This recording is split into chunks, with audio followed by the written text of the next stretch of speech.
예수님께서 이 땅에 오셔서 가버나움 회당에서 말씀하시기를 나는 누구다? 나는 누구라고 그랬죠? 나는 이 땅에 온 메시아다. 메시아다. 다 정확히 본인이 말씀을 하셨고, 나는 뭐하러 이 땅에 왔다? 지금 이게 오늘이 24번째 시간인데 24번을 지금 계속 했는데, 자, 다시요. 나는 뭐다? 메시아다. 내가 이 땅에 뭐하러 왔다? 그러니까 이게 늘 그냥 우리 입에서 생각하는 대로만 말하면 안 된다니까. 정확해야 돼요. 내가 이 땅에 온 것은 죄에 매여 있는 죄인들을 죄에서 뭐 하려고? 해방시키려고 내가 이 땅에 왔다. 예수님이 정확하게 나는 누구다, 내가 뭐하러 이 땅에 왔다 라는 것을 정확하게 설명을 하셨습니다. 이렇게 설명하시고 죄에 매여 있는 인간들을 죄에서 해방시키기 위해 주님은 몇 명의 제자를 선택하셨다? 12사람의 제자를 선택하셨고, 그 12사람과 함께 죄에 매여 있는 인간들을 죄에서 해방시키기 위해 주님이 복음을 전하기 시작했습니다. 그래서 이제 수많은 사람들에게 복음을 전하다가 보니까 유대인들과 자주 부딪혔습니다. 왜 부딪혔느냐? 유대인들은 겉으로는 하나님의 율법을 잘 지키는 것 같았는데 속은 뭐예요? 전혀 말씀을 지키지 않는 사람들이었어요. 그래서 무엇과 무엇이 다른 사람? 겉과 속이 다른. 그래서 예수님이 뭐라고 그랬죠? 회칠한 무덤 같은 자들이다 라고 주님께서 그들에게 말씀하셨습니다. 그러다 보니 겉과 속이 똑같아야 된다고 가르치는 예수님의 가르침과 겉과 속이 다른 이 바리새인들 사이에 계속된 부딪힘이 있었습니다. 그리고 예수님은 많은 사람들에게 죄에 매여 있는 수많은 사람들을 죄에서 해방시키기 위해서 계속 말씀을 전하시고 기적을 행하시다가 보니까 사람들이 야, 저분이 도대체 누구냐 하는, 그래서 예수님이 누구인가 하는 문제가 이제 대두되기 시작했습니다. 예수님이 분명히 나는 메시아라고 했지만 그 당시 사람들이 기다리는 메시아는 정치적인 메시아를 기다리고 있었습니다. 그런데 예수님이 이 땅에 오신 것은 영적인 메시아였지 그런 정치적인 메시아가 아니었습니다. 그러다 보니 이 사람들이 기대하고 있는 메시아와 다르니까 저분이 누구냐? 예수님이 분명히 나는 메시아라고 했는데 저분이 도대체 누구냐? 이래서 많은 사람들이 선지자다, 죽은 세례 요한이 다시 살아왔다 이러면서 예수님에 대한 이야기를 했습니다. 그때 예수님께서 나는 하나님의 아들로서, 누구로서? 하나님의 아들로서 이 땅의 모든 인간들을 죄에서 구원하러 온 메시아라고 그들에게도 정확하게 설명을 하셨습니다. 예수님께서. 그리고 지난 시간에 우리가 보았습니다만 그 세대 사람들이 예수님을 향해서 네가 정말로 하나님의 아들 메시아라고 하면 표적을 보여줘라 그렇게 요구를 했습니다. 그러니까 예수님께서 내가 너희에게 보여줄 표적은 뭐밖에 없다? 요나의 표적밖에 없다. 요나가 물고기 뱃속에 들어갔다 3일 만에 살아난 것처럼 나도 십자가에 죽었다가 3일 만에 살아날 것을 이야기했지만 그 당시 사람들은 이 말을 이해하지 못했었습니다. 그리고 예수님께서 스바의 여왕이 너희보다 훨씬 낫다. 왜냐? 스바의 여왕은 지혜의 사람 솔로몬의 말을 들으려고 그 멀리 아프리카에서도 예루살렘까지 왔는데 너희는 솔로몬보다 훨씬 위대한 메시아가 여기 있는데 메시아의 말을 들으려고 하지 않는다. 그리고 니느웨 사람들은 그 요나가 외치는 말씀을 듣고 회개했는데 너희는 메시아가 와서 외쳐도 내 말을 듣고 회개하지 않는다. 그러면서 예수님께서 그들에게 말씀하시기를 너희가 내 말을 듣지 않고 너희가 회개하지 않는 이유가 뭐냐? 너희 속에 양심의 빛이 꺼져 있기 때문이다. 그래서 너희가 양심의 빛을 살려라. 그래서 너희 안에 빛이 밝으면 내 말을 듣게 될 것이다 라고 주님께서 가르치셨고, 바리새인들을 향해서 예수님이 손을 씻지 않고 먹는다고 비난하는 그 바리새인들을 향해서 너희는 겉은 깨끗하되 속은 탐욕과 악독이 가득한 사람들, 겉과 속이 다른 사람들이라고 말씀하셨고, 너희는 그렇게 박하와 회양의 그 아주 작은 11조는 잘 챙기는 것처럼 이야기하는데 진짜 11조를 하라고 가르치셨던 하나님의 말씀에 공의와 사랑은 버렸다. 그렇게 말씀하시면서 너희는 회당의 높은 자리는 앉고 싶어 하지만 사람들을 대접하려고 하지 않는 사람이다 라고 바리새인들을 책망하셨고, 그러자 율법 교사들이 나타나서 왜 이렇게 우리를 모욕하느냐고 말하자 그 율법 교사들을 향해서 너희는 율법의 수많은 조항을 만들어서 사람들에게 짐은 지어놓고 너희는 하나도 짐을 지지 않는 그런 사람들이라고 나무라시면서 너희가 우리는 선지자들을 그 옛날 우리 조상들과 다르게 우리는 선지자들의 무덤도 잘 만든다고 말은 했는데 그렇게 말해놓고 너희도 세례 요한도 죽이고 예수님도 죽이고 사도들도 죽였다. 그러니 너희나 선지자 너희 조상들이나 아무것도 다를 바 없는 놈들이다 라고 주님께서 그 율법 교사들을 나무라셨고, 뭐라고 했느냐?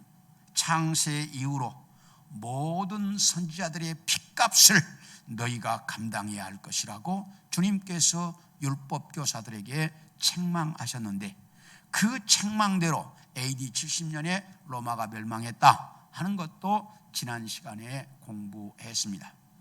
오늘은 이제 누가복음 12장 1절부터 34절까지 첫 번째 바리새인들의 외식에 대한 말씀이 1절에서 12절까지가 바리새인들의 외식에 대한 말씀이고, 그 다음 어리석은 부자의 비유가 13절부터 21절까지이고요. 그 다음 21절부터 34절까지 그의 나라를 구하라 라고 하는 말씀으로 이렇게 셋으로 오늘 본문은 되어져 있습니다. 먼저 바리새인들의 외식을 조심해라는 말씀을 보면 예수님의 말씀을 들으려고 여기 보니까 수만 명이 모였다. 여기 그 당시 그 예루살렘의 인구가 어떤 학자들은 3만 명, 어떤 학자들은 7만 명 이렇게 이야기를 합니다. 그 당시 예루살렘의 인구를. 그런데 여기 모인 인구가 몇 명? 수만 명. 참 대단했던 것 같아요. 물론 예루살렘 사람들만 온 건 아니겠지요. 그런데 어떻든지 하여튼 엄청난 사람들이 모여가지고 밟혀 죽을 것 같은 그런 상황이 벌어졌는데, 그런데 재미있는 것은 예수님께서 먼저 누구에게? 제자들에게. 1절 딱 보세요. 그렇게 돼 있잖아요. 1절에 제자들에게. 자, 저를 보세요. 지금 모인 게 얼마나 모였어? 수만 명이 모였어. 그러면 누구부터 가르쳐야 돼요? 그 모인 사람들부터 가르쳐야지. 근데 예수님의 관심은 그 사람들에게 관심이 없었어요. 누구에게 관심이 있었어요? 제자들에게. 이게 다른 거였어요. 우리의 관심은 어디에 있습니까? 수만 명에게 있잖아요. 우리의 관심은 수만 명에게 있잖아요. 근데 예수님의 관심은 그게 아니었어요. 수만 명이 모여 있는데, 예수님 말씀을 들으려고 모였는데, 이 사람들이 말씀을 들으려고 모였는지, 기적을 구경하려고 모였는지, 아니면 먹을 것이 먹고 싶어서 모였는지는 알 수 없어요. 그렇게 모인 사람들이 대부분이었으니까. 그런데 예수님의 관심은 그 수만 명에게 관심이 아니야. 제자들에게 딱 관심이 있어요.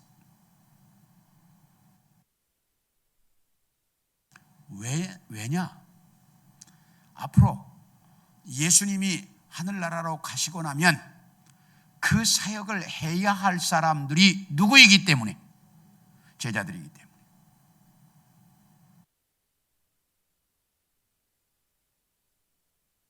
그 사역을 해야 할 사람들이 제자들이지, 그 수만 명이 할 사람들이 아니라는 걸 주님은 아셨어요.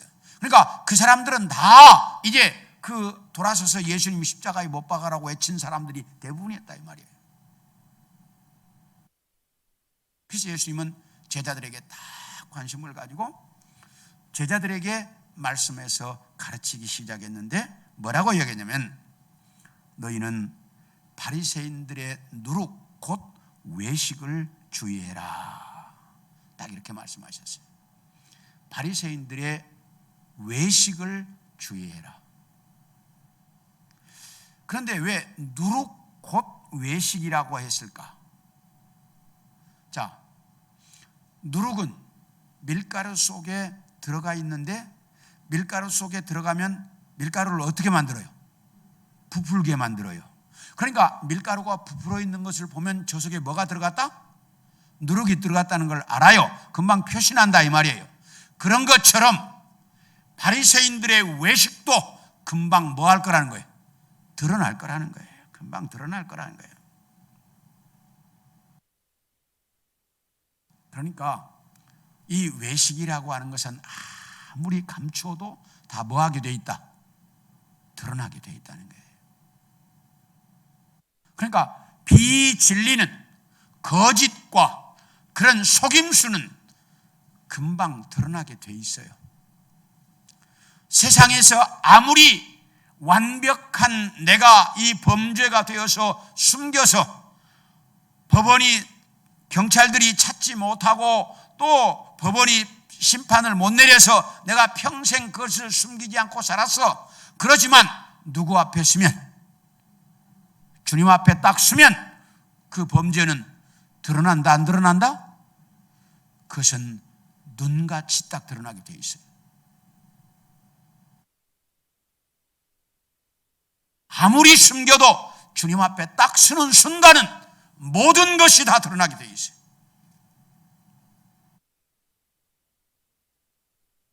그러니까 바리새인들이 외식을 하고 있지만, 저 사람들이 외식적으로 사는 것, 이 세상에서는 바리새인들 대단해, 그 율법을 잘 지키고 존경하는 사람이야, 그렇게 살지 모르지만 주님 앞에 서는 순간 다 드러나게 돼 있다니.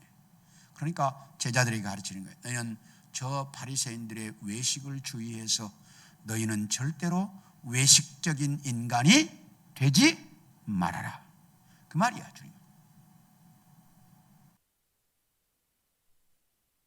그래서 바리새인들의 외식을 조심해라. 두 번째, 육신의 몸만 죽이는 사람들을 두려워하지 말고 육신의 몸도 죽이고 그 영혼을 지옥에 던지는 분을 너희가 그 두려워해라, 이렇게 말을 해요. 자, 그러면 육신의 몸만 죽이는 자는 누구를 가리켜요? 지금 바리새인들을 말하는 거예요. 왜? 그 당시 바리새인들이나 이 사람들은 권력이 있어서 물론 목숨을 사형을 시키려면 이제 그 로마인의 그 허락을 얻긴 해야 되겠지만 그 사람도 그렇게 했다 이 말이에요. 그러니까 육신의 몸을 죽일 수 있는 그 바리새인들을 두려워할 거 없다. 진짜 두려워할 자는 육신의 몸도 죽이고 영혼을 지옥에 던지시는 누구를 두려워해라? 하나님을 두려워해라. 딱 그렇게 말씀하셔요. 그러니까 우리가 정말 이 땅에서 외식적으로 살지 않고 하나님을 두려워하고 살라는 거예요. 지금 예수님께서 가르치는 것은. 근데 바리새인들은 하나님을 두려워하지 않는 거예요. 그러니까 외식적으로 사는 거예요. 그래서 그 다음에 뭐냐면, 너희가 사람 앞에서 주님을 시인하면 주님도 하나님 앞에서 우리를 시인한다. 그러므로 너희는 세상 어디를 가거나 바리새인들 두려워하지 말고, 목숨 죽는 것 두려워하지 말고, 내가 하나님의 사람이라고 당당하게 살아라. 그러면서 뭐라고 말하는 거니?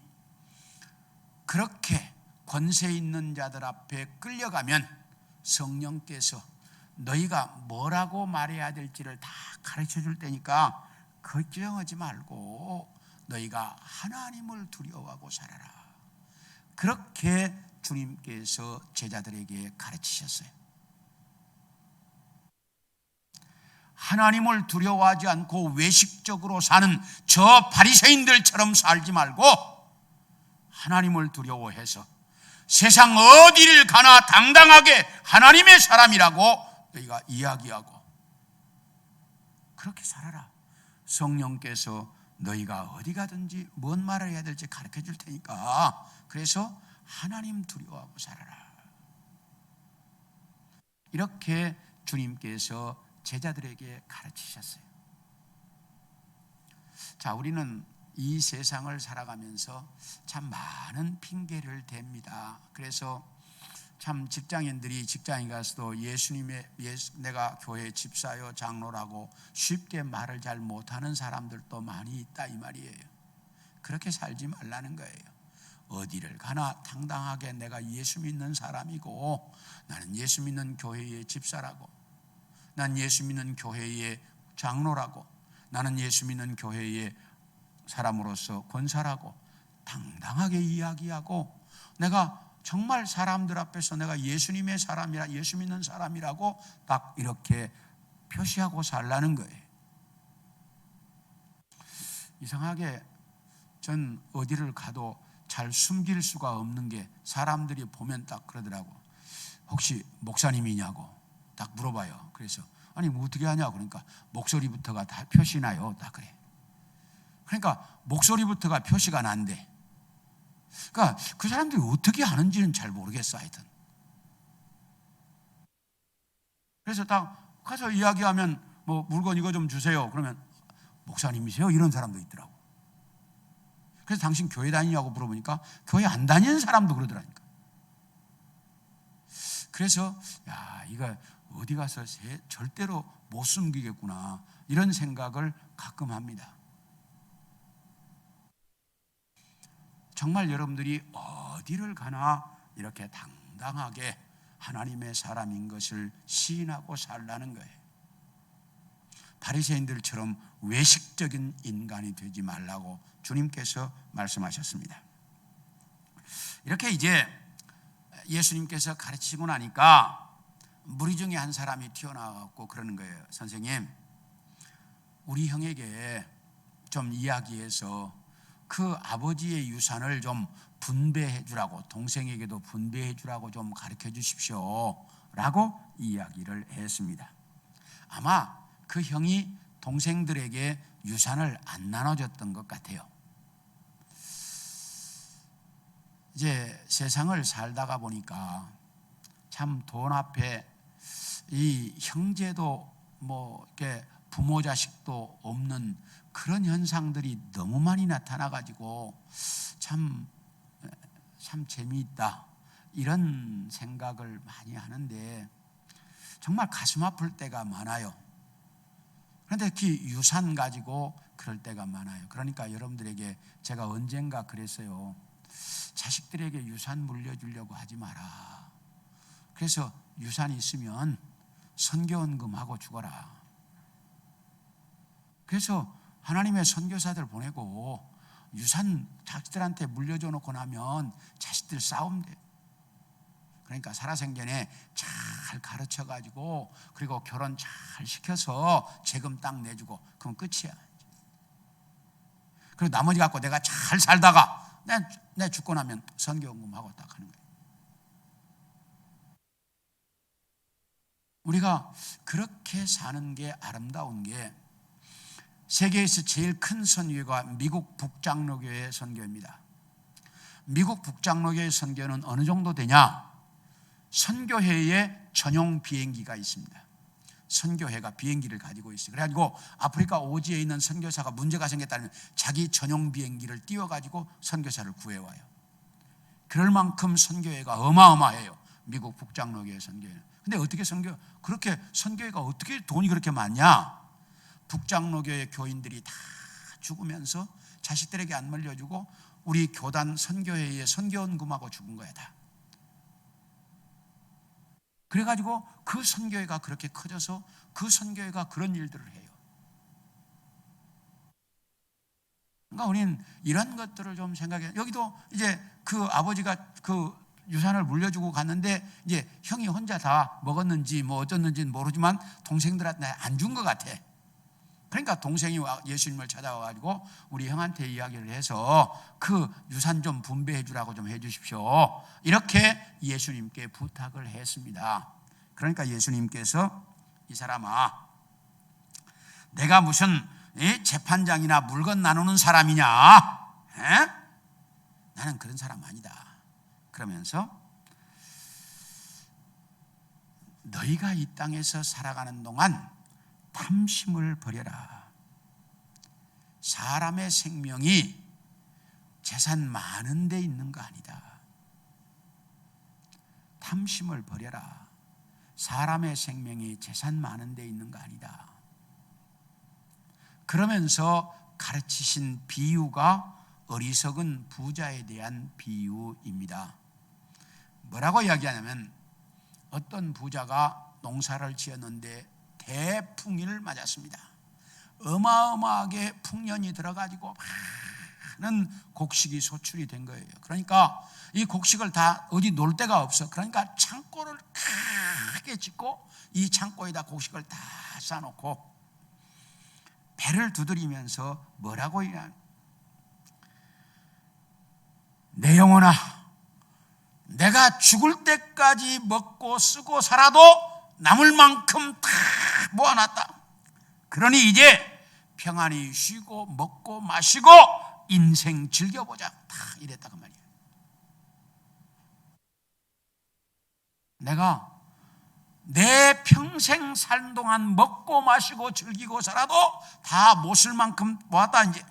그러니까 다 놓고 먹고 마시고 즐기고 인생 한번 멋지게 살아보자. 딱 그랬는데 그날 밤에 하나님이 이 어리석은 자야, 오늘 밤에 내가 네 영혼 불러가겠다. 딱 그러셨다고 말이에요. 그러면 그 쌓아놓은 것이 네 것이 되겠느냐? 그렇게 많이 모아놓은 거 그거 누구 되겠느냐?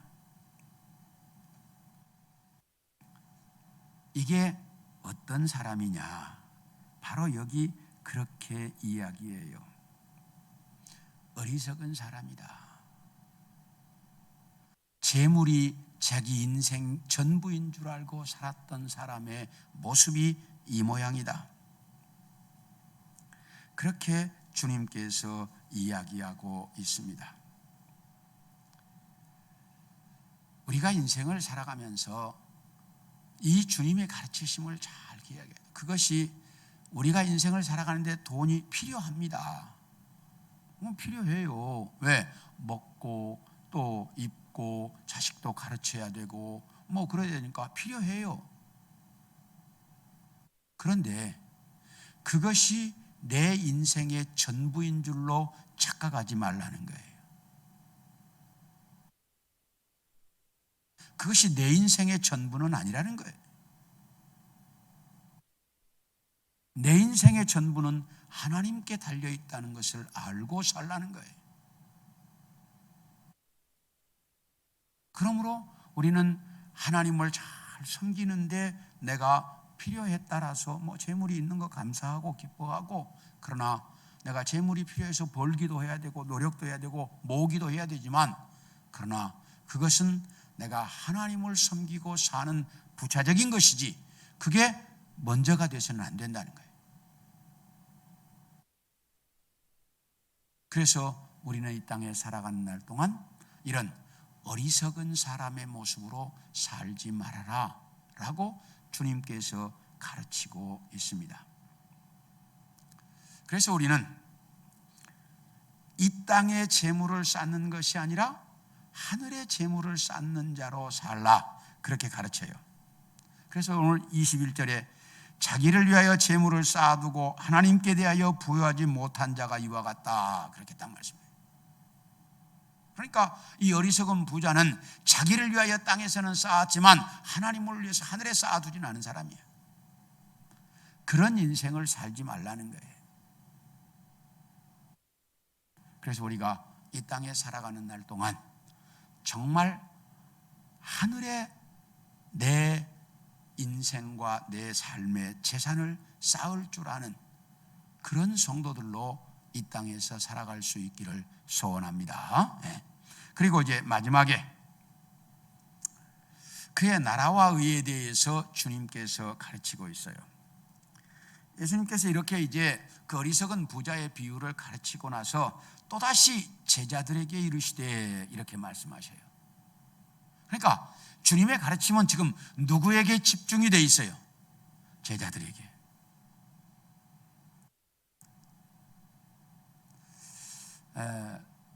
이제 우리 이제 이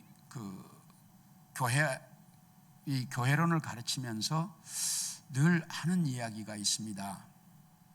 현대 교회의 성도들 중에 교회를 위해서 헌신하고 일하는 사람은 몇 퍼센트 정도 된다? 20% 정도밖에 안 된다는 거예요. 80%는 대부분이 다 헌신적으로 일하는 사람들이 아니라는 거예요. 그게 이제 통계입니다. 대부분의 교회가 다 그렇다는 거예요. 한 20%. 그런데 그 20%가 교회를 유지시킨다는 거예요. 예수님은 지금 가르치시는데 그렇게 수만 명이 있는데 주님의 가르침은 다 누구에게 집중되어 있어요? 지금 12사람 제자들에게 집중되어 있어요.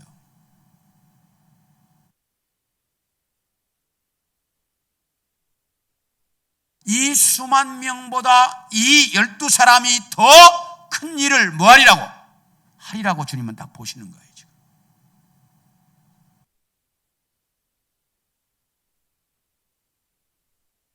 그래서 그 12사람에게 다시 이야기하시는 거예요. 뭐라고 이야기하냐? 이렇게 말씀해요.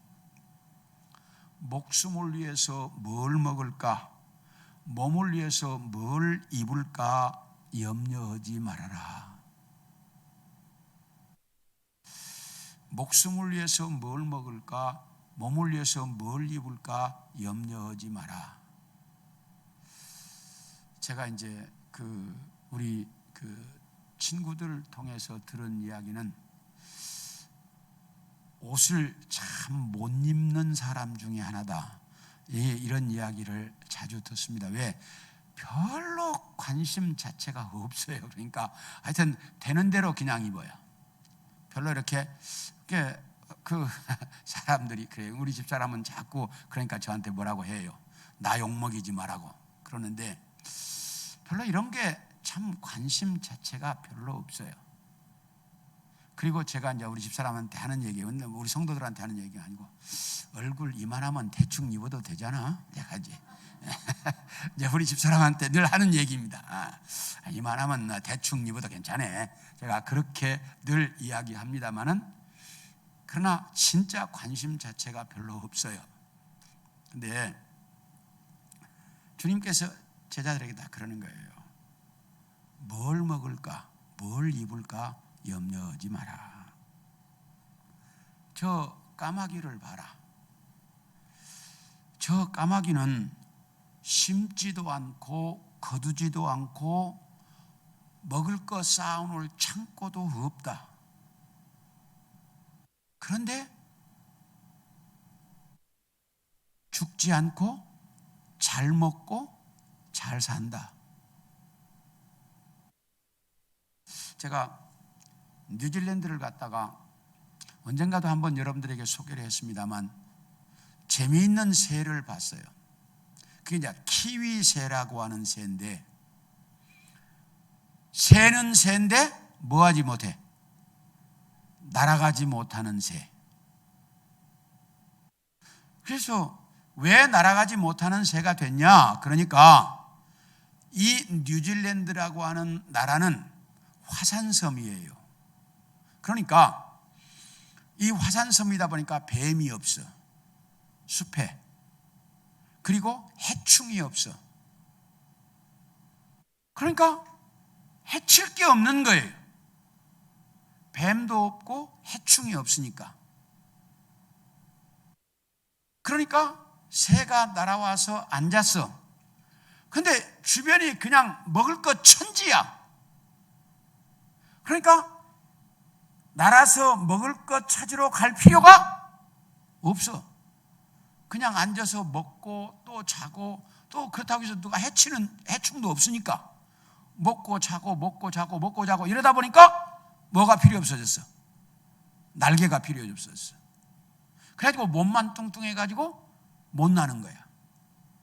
그래서 뉴질랜드에는 키위새라는 새가 살아요. 근데 이 새는 못 날아가요.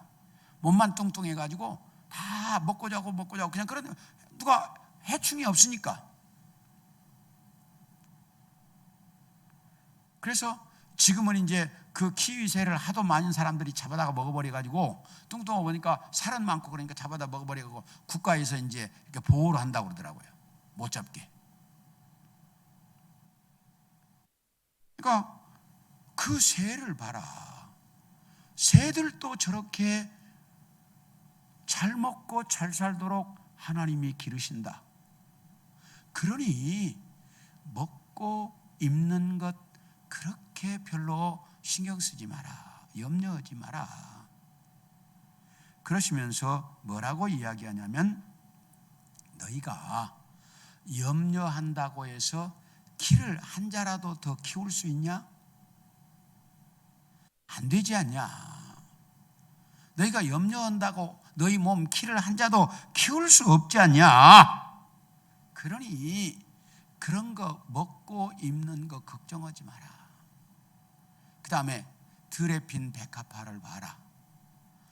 솔로몬의 그 모든 영광으로도 지은 그 아름다운 옷들도 저 백합화 하나보다도 아름답지 못했다.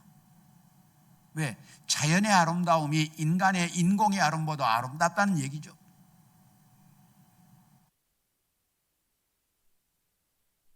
그렇게 들에 있는 들풀도 하나님이 입히시는데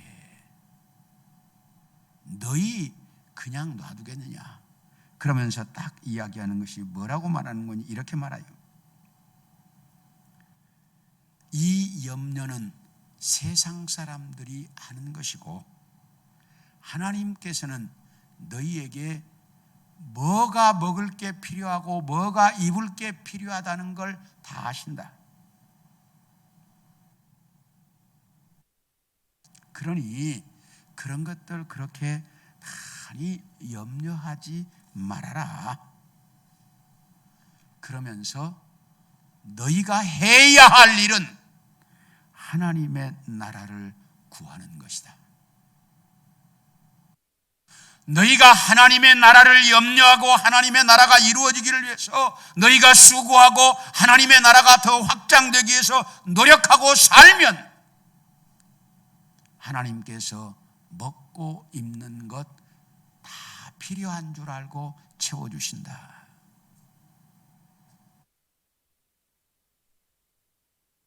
그래서 너희가 이 땅에서 해야 할 일이 하나님의 나라를 염려하는 것이다 라고 누구에게 가르치시는 거예요? 지금 제자들에게 그렇게 가르치셨어요.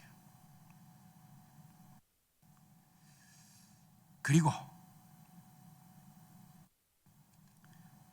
너희가 먹고 입는 문제 때문에 무서워하거나 두려워하지도 말아라. 너희가 하나님의 나라를 구하면 너희에게 하나님의 나라를 주신다. 그러니 이런 것 때문에 염려하지도 말고 이런 것 때문에 무서워하지도 말아라. 그리고 너희의 소유를 팔아서 구제해라. 그래서 낡아지지 않는 배낭, 하나님의 나라, 거기에 이 보물을 쌓아두라. 거기는 도둑도 없고 좀냐 동록이 거기는 침노하지 못한다. 그 하늘의 보물을 쌓아둬라. 그러면서 딱 이렇게 말씀하시게, 너희 보물이 있는 곳에 너희 마음도 있다. 하늘에 너희가 보물을 쌓아둬야 하늘에 너희 마음이 가 있다는 거예요. 세상 것에 너희가 다 쌓아놓으면 너희 마음은 세상 것에만 있다는 거예요. 그래서 우리 마음이 하늘에 가 있을 수 있도록 이 땅에서 살아갈 수 있기를 소원합니다. 그래서 여러분의 마음이 언제나 하늘에 가 있을 수 있도록 이 땅에서 살아야 돼요. 그것이 우리 삶의 모습이어야 한다, 그 말이에요. 그런데 우리는 너무나 먹고 입고 사는 문제, 이 세상에서 재물을 모으는 문제, 이 세상에서 살아야 할 건강의 문제부터 시작해서 모든 것들에 너무 많은 염려와 근심을 하고 있다는 거예요.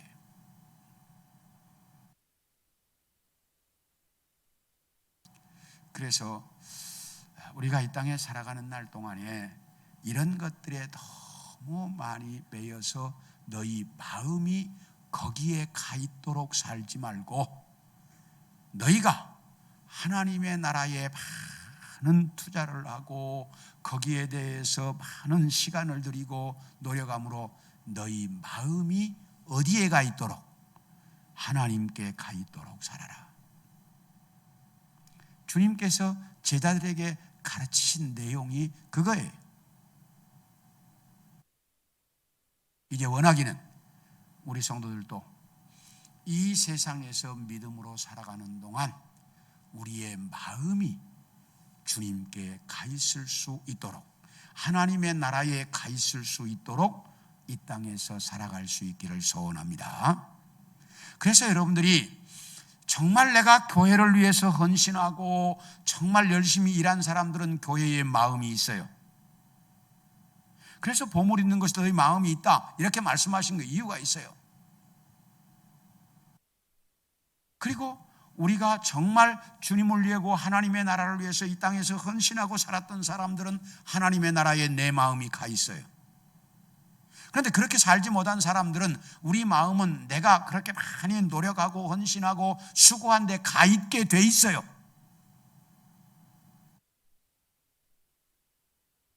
그래서 정말 내 마음이 주님께, 교회에, 하나님의 일에 가 있을 수 있도록 이 땅에서 살아가는 우리 성도들이 되기를 축원합니다.